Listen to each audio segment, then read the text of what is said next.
Flipper Whippers, we're here to whip your flip into shape. Have you ever been in a situation where you're the worst flip cupper in the room?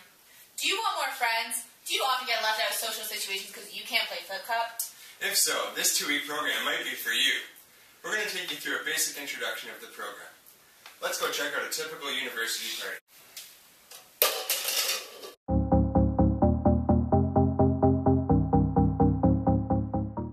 He's so cute. Press play, fast forward, non-stop, we have a beaten path. Kayla is 19 years of age. It is her first year as an undergraduate student at Queen's University, and she is finding it extremely difficult to fit into the party scene as she has had very little exposure to the various party games that are played at university.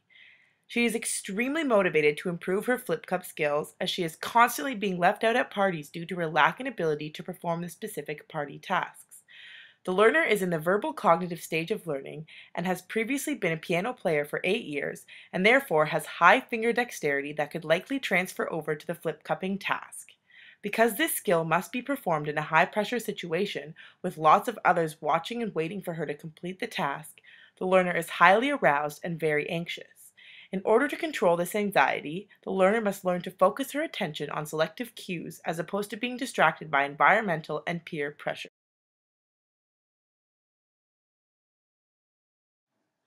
As Kayla is a beginner, she is trying to learn the general program of how to flip a cup.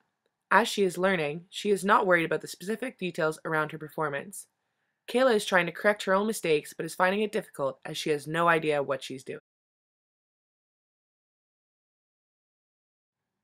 Now let's take a look at the target skill that Kayla wants to perform. The goal of this task is to successfully flip a red solo cup over using the index or both the index and third fingers. Successfully flipping a cup requires both spatial and temporal accuracy. Kayla must aim her movement so that when the cup flips, it lands on the rim and does not bounce and fall on its side. But flipping the cup must occur in a timely fashion as Kayla will be racing against the other team and needs to flip her cup as quickly as possible. To become better at flip cup, Kayla must develop her fine motor control as she must manipulate the cup by activating smaller muscle groups in her forearm and hand. This task can be characterized as a discrete skill as it has a definite beginning and end.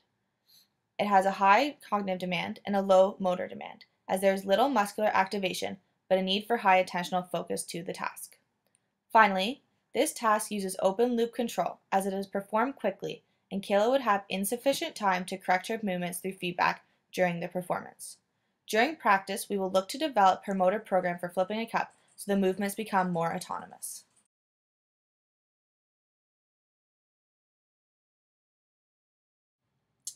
The environment in which Kayla will perform the task is considered to be open, seeing as throughout Kayla's time at university she will participate in various flip cup games that will occur on many different playing surfaces.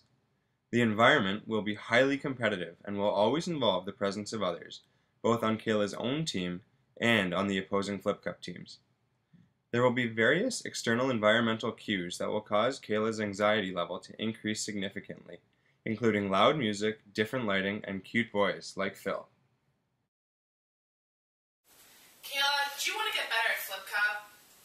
Do you want to improve your consistency and accuracy in your flipping? Do you want to get all the cute boys like Phil? Let's head on over this way to our lab.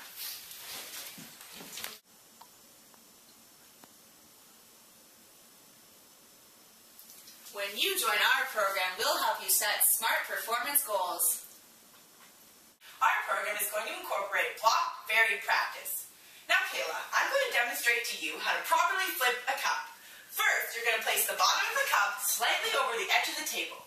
Then, you're going to crouch down so that your focus is only on the cup and you feel comfortable with a slight bend in your knees. Then you're going to use 2 fingers to gently flip the cup, just like how I've done it. Go ahead and try. Damn! That was a good try and you had proper contact with your fingers. However, you used way too much force. Next time, try reducing that force and then you'll have it. Passive guidance is used to move the learner's limb through the movement pattern. Let's try and give Kayla a sense of how this feels. Kayla, grab the cup. Let's use the right amount of velocity. Based on the factors that we have previously discussed, We will now advance to having Kayla practice flipping a cup with her eyes closed. This will allow her to detect and correct her own errors using proprioceptive feedback. We also recommend that Kayla take 5 minutes out of her day to visualize the perfect flipping technique.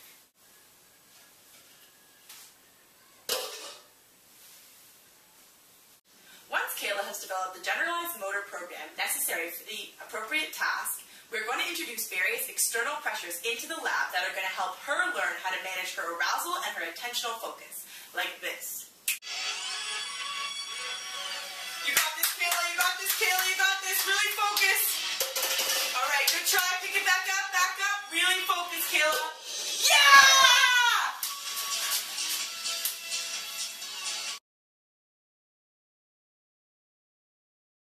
Let's go, Clara. Yeah, go, Kayla. Yeah.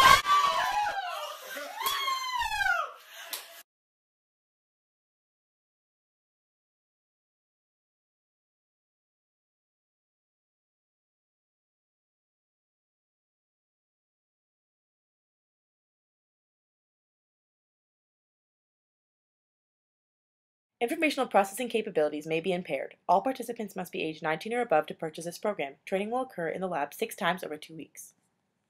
Red Solo Cup, I fill you up. Let's have a party. Let's have a party. I love you, Red Solo Cup.